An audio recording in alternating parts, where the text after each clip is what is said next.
ഏറെ പണിപ്പെട്ടാണ് ഗസയിൽ വെടിനിർത്തൽ കൊണ്ടുവന്നത്. അമേരിക്കയും ഈജിപ്തും ഖത്തറും തുർക്കിയുമൊക്കെ ഏറെ പണിപ്പെട്ട് വെടിനിർത്തൽ കൊണ്ടുവന്നു. ഈ വെടിനിർത്തൽ കൊണ്ടുവന്നപ്പോൾ പൊളിറ്റിക്സ് കേരള പറഞ്ഞിരുന്നു ഇത് ശാശ്വതമല്ല എന്ന്. കാരണം ഈ വെടിനിർത്തൽ കരാറിൽ ഒപ്പിടാത്ത രണ്ടുപേർ ഇസ്രായേലും ഹമാസുമാണ്. ഇവർ വെടിനിർത്തൽ കരാറിൽ ഒപ്പ് വെച്ചിട്ടില്ല. അതുകൊണ്ടാണ് പൊളിറ്റിക്സ് കേരള പറഞ്ഞത് ഈ വെടിനിർത്തൽ കരാർ കൊണ്ട് പ്രയോജനമില്ല എന്ന്.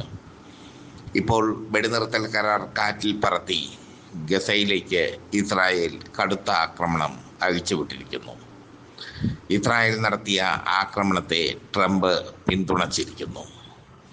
ഇസ്രായേൽ നടത്തിയ ആക്രമണത്തിൽ ഇതുവരെ 50-ലധികം ഗസ നിവാസികൾ കൊല്ലപ്പെട്ടു. അതിൽ പകുതിയിലധികവും കുഞ്ഞുങ്ങളാണ് എന്നതാണ് ഏറ്റവും വേദനിപ്പിക്കുന്ന യാഥാർത്ഥ്യം. വെടിനിർത്തൽ കരാർ വന്നതിന് ശേഷം ഹമാസ് ഗസയുടെ നിയന്ത്രണം ഏറ്റെടുത്തിരുന്നു.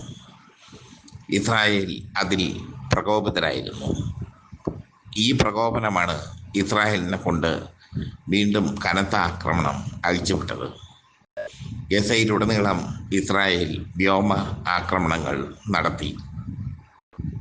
കുഞ്ഞുങ്ങളടക്കം നിരവധി പേർ കൊല്ലപ്പെട്ടു. വീണ്ടും യുദ്ധത്തിലേക്ക് പശ്ചിമേഷ്യ.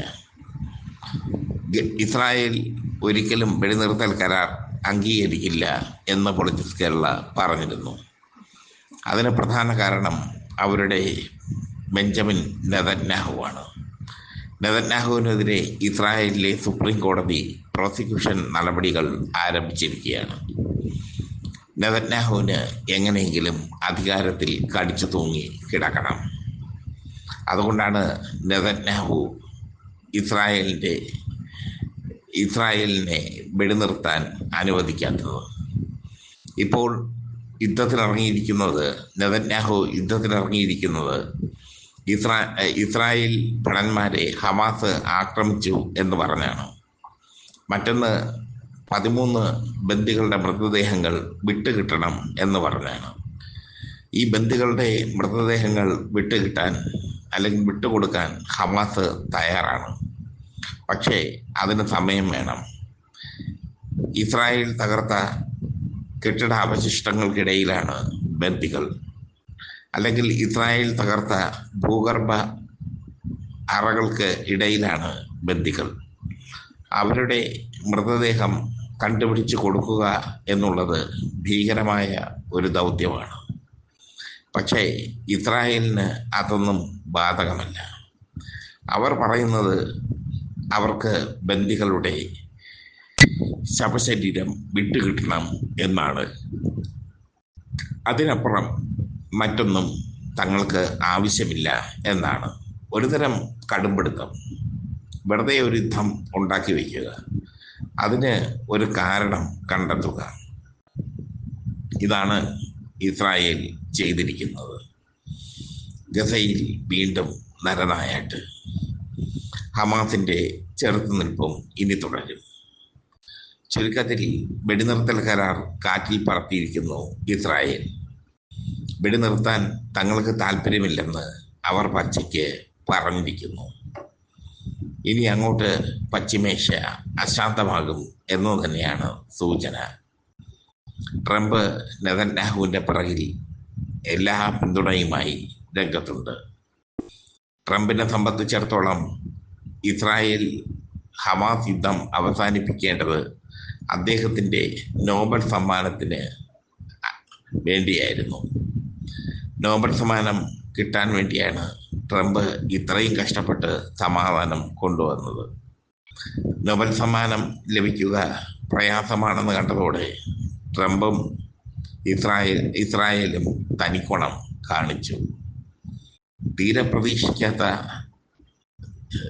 പ്രതീക്ഷിക്കാത്ത അവസരത്തിലാണ് വെടിനിർത്തൽ കരാർ കാറ്റിൽ പറത്തി 2 ദിവസമായി ഇസ്രായേൽ ഹമാസിന് മേൽ ആക്രമണം നടത്തുന്നു എന്ന് പറഞ്ഞ് സാധാരണ ജനങ്ങളെ കൊലവിളിക്കുന്നത്. സാധാരണക്കാരായ ജനങ്ങളെയാണ് ഇസ്രായേൽ കൊല്ലുന്നത്. പാവപ്പെട്ട കുട്ടികളെ, പാവപ്പെട്ട കുരുന്നുകളെ, അവരെയാണ് കൊന്ന് കൊല വിളിക്കുന്നത്. ഇനിയിപ്പോൾ യുദ്ധം രൂക്ഷമാകും. ഹമാസ് തിരിച്ചടിക്കും. കാരണം അവർക്ക് തിരിച്ചടിച്ചേ മതിയാകൂ. പിറന്ന ഭൂമിക്ക് വേണ്ടി അവർ കാവൽ നിൽക്കുന്നു. പ്രധാനപ്പെട്ട കരാറുകൾ ഒന്നും, സമാധാന ചർച്ചയിൽ പ്രഖ്യാപിച്ച പ്രധാനപ്പെട്ട കരാറുകളൊന്നും ഇതുവരെയ്ക്കും പ്രാവർത്തികമായിട്ടില്ല എന്നത് ശ്രദ്ധേയം. ഹമാസിനെ നിരായുധീകരിക്കണം എന്നതായിരുന്നു പ്രധാനപ്പെട്ട കരാർ. ആയുധം വെച്ച് കീഴടങ്ങാൻ തങ്ങൾക്ക് താല്പര്യമില്ലെന്ന് ഹമാസ് അപ്പോൾ തന്നെ പറഞ്ഞു. മറ്റൊന്ന്, ബന്ദികളെ കൃത്യമായി വിട്ടയക്കുന്നതനുസരിച്ച് പലസ്തീൻ തടവുകാരെ വിട്ടയക്കാം എന്നായിരുന്നു കരാർ. ബന്ദികളെ ഹമാസ് കൃത്യമായി മോചിപ്പിച്ചുവെങ്കിലും മരണപ്പെട്ട ബന്ദികളുടെ മൃതദേഹങ്ങൾ വിട്ടുകൊടുക്കാൻ ഹമാസിന് കഴിയുന്നില്ല. കാരണം ഗസയാകെ തകർന്ന് കിടക്കുകയാണ്. തകർന്നു കിടക്കുന്ന ഗസയുടെ കെട്ടിടാവശിഷ്ടങ്ങൾക്കിടയിലാണ് ഈ ബന്ദികളുടെ മൃതദേഹങ്ങൾ. അത് വീണ്ടെടുക്കണമെങ്കിൽ അമേരിക്ക വിചാരിച്ചാൽ പോലും സാധിക്കില്ല. ഇത്രയും മതി ഇസ്രായേലിന്. ബന്ദികളുടെ മൃതദേഹങ്ങൾ കിട്ടിയില്ല, യുദ്ധത്തിനിറങ്ങുന്നു. ചെറിയ കാരണം പറഞ്ഞ് യുദ്ധം നീട്ടിക്കൊണ്ടുപോവുകയാണ് ഇസ്രായേൽ. ആ ഇസ്രായേലിനെ ഏത് തരത്തിൽ ലാളിക്കാമോ, ഏത് തരത്തിൽ പിന്തുണ നൽകാമോ, അതൊക്കെ അമേരിക്കയും നൽകുന്നു. ഗസയിൽ ഇപ്പോൾ നടക്കുന്ന ആക്രമണങ്ങളിലും പിടഞ്ഞു വീണ് മരിക്കുന്നത് ഗസയിലെ കുരുന്നുകളാണ്. ഗസയിലെ കുരുന്നുകൾക്ക് അഭയം നഷ്ടപ്പെട്ടിരിക്കുന്നു. ഗസയിലെ കുരുന്നുകൾ ഒന്നുമല്ലാതായി. എന്താ പറയുക, അവരുടെ ജീവന് ഒരു വിലയുമില്ലാതായി മാറിയിരിക്കും. എന്തായാലും യുദ്ധം വീണ്ടും. ഞങ്ങളെന്നേ പറഞ്ഞിരുന്നു ഈ സമാധാന കരാർ നിലനിൽക്കില്ല എന്ന്. പൊളിറ്റിക്സ് കേരള മാത്രമാണ് പറഞ്ഞത് ഈ സമാധാന കരാർ നിലനിൽക്കില്ലെന്ന്. സമാധാന കരാറിൽ ഒപ്പിടേണ്ടിയിരുന്നത് ഇസ്രായേലും ഹമാസുമായിരുന്നു. അവർ ഇരുവരും അതിൽ ഒപ്പുവച്ചില്ല. പകരം അമേരിക്കയും ഖത്തറും ഈജിപ്തും അടക്കമുള്ള രാഷ്ട്രങ്ങളിലെ തലവന്മാരാണ് അതിൽ ഒപ്പുവെച്ചത്. അതിന് ഒരർത്ഥവുമില്ല.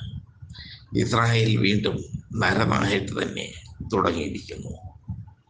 ഹമാസ് ഗസ സിറ്റിയുടെ നിയന്ത്രണം ഏറ്റെടുക്കുന്ന കാഴ്ച കണ്ടു വെടിനിർത്തലിന് ശേഷം. ഹമാസ് പോരാളികൾ ഊർജത്തോടെ തിരിച്ചു വരുന്ന കാഴ്ച, അത് ഇസ്രായേലിനെ തെല്ലൊന്നുമല്ല അലോസരപ്പെടുത്തുന്നത്. ഹമാസ് പോരാളികൾ ഗസ സിറ്റിയുടെ നിയന്ത്രണം ഏറ്റെടുക്കുമ്പോൾ ഒരു ചോദ്യം ഇസ്രായേലിന് മേൽ അവശേഷിക്കുന്നു.